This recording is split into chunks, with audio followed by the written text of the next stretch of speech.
یہ قرآن ایک بابرکت کتاب ہے جسے ہم نے آپ صلی اللہ علیہ وسلم پر نازل کیا تاکہ لوگ اس پہ غور اور فکر کریں اور تاکہ اہل فہم اس سے نصیحت حاصل کریں۔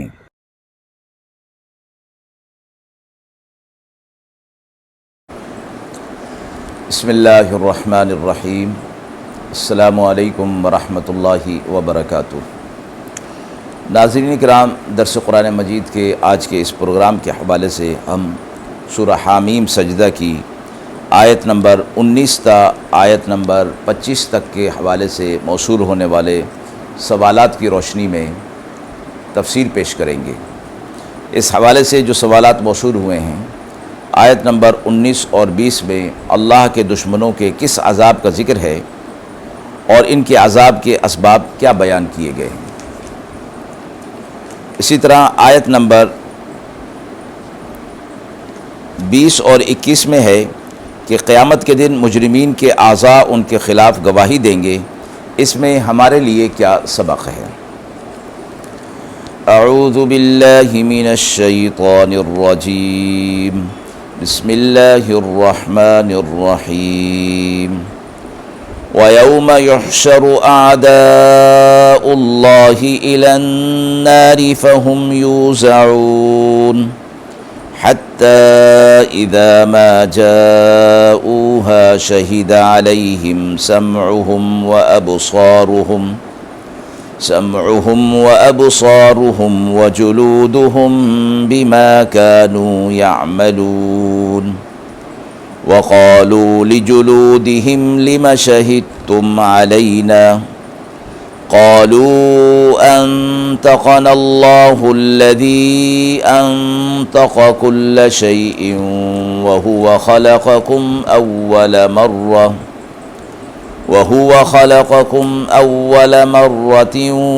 وَإِلَيْهِ تُرْجَعُونَ وَمَا كُنْتُمْ تَسْتَتِرُونَ أَنْ يَشْهَدَ عَلَيْكُمْ سَمْعُكُمْ وَلَا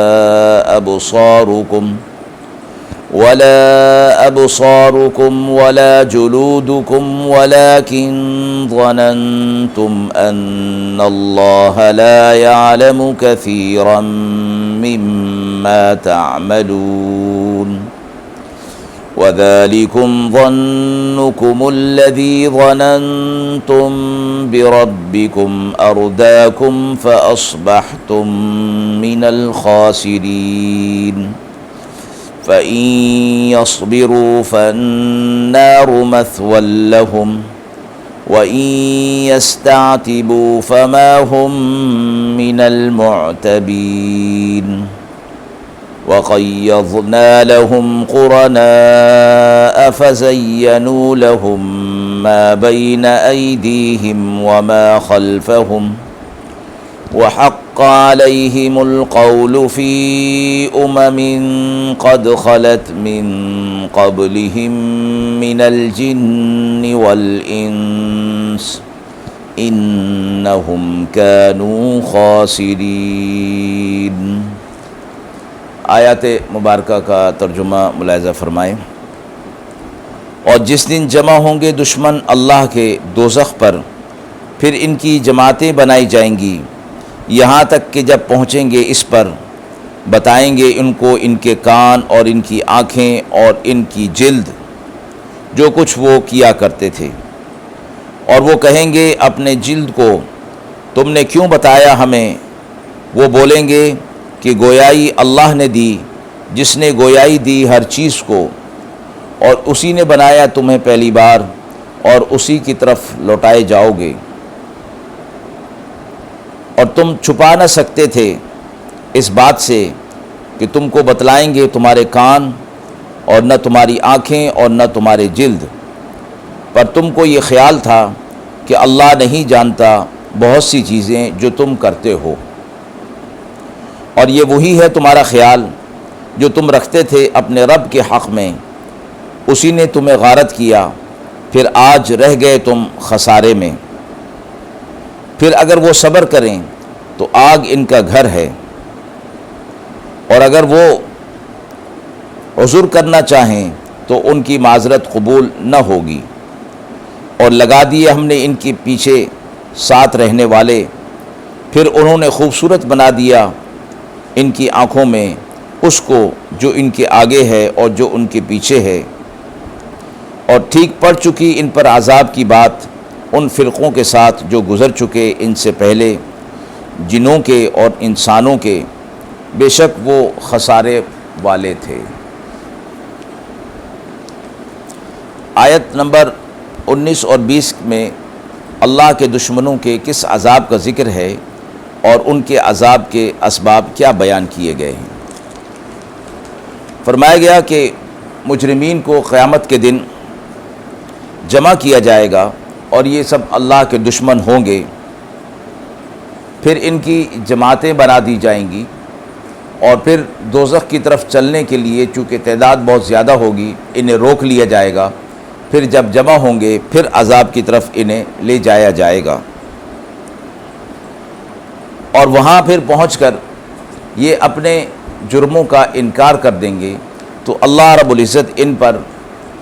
ان کے اعضاء کو ان پر گواہ بنائیں گے، یعنی ان کی آنکھیں اور ان کی سماعت اور ان کی جلد اس بات کی گواہی دیں گے جو کچھ وہ کیا کرتے تھے۔ اور فرمایا گیا کہ وہ یہ گمان کیا کرتے تھے کہ اللہ ان کے گناہوں پر مطلع نہیں ہے، اور پھر جب عذاب ان کو دیا جائے گا تو کہا جائے گا یہی وہ تمہارا خیال ہے کہ جس کے بارے میں تم یہ گمان کیا کرتے تھے کہ اللہ کو کسی چیز کا علم نہیں ہے۔ اللہ کا علم ہر چیز پر محیط ہے، اور اسی علم کی بنیاد پر اور تمہارے جو اعضاء تمہاری گواہی دیں گے، اللہ کی طرف سے انہیں عذاب کے اندر مبتلا کیا جائے گا۔ آیت نمبر 21 اور 22 میں ہے کہ قیامت کے دن مجرمین کے اعضاء ان کے خلاف گواہی دیں گے۔ اس میں ہمارے لیے کیا سبق موجود ہے؟ فرمایا گیا قیامت کے دن اللہ تبارک و تعالی انسان کے اعضاء کو جو کہ اس کے ساتھ ہر وقت ہوتے ہیں بطور گواہ کے پیش کریں گے۔ انسان اگر چھپ کر کوئی جرم اور گناہ کرنا چاہے تو سب سے تو چھپا سکتا ہے، لیکن اپنے اعضاء سے کیسے چھپائے گا؟ جب ہمیں یہ معلوم ہو گیا کہ قیامت کے دن اللہ رب العزت ہمارے کان، آنکھ، ہاتھ، پاؤں اور بدن کی کھال سب کو گواہی کے طور پر پیش کریں گے، اور منہ پر مہر لگا دی جائے گی، اور ہمارے یہ اعضاء ہمارے گناہوں کی گواہی دیں گے،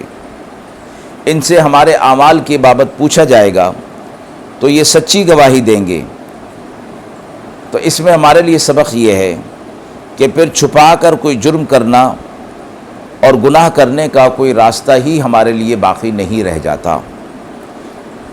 اس رسوائی سے بچنے کا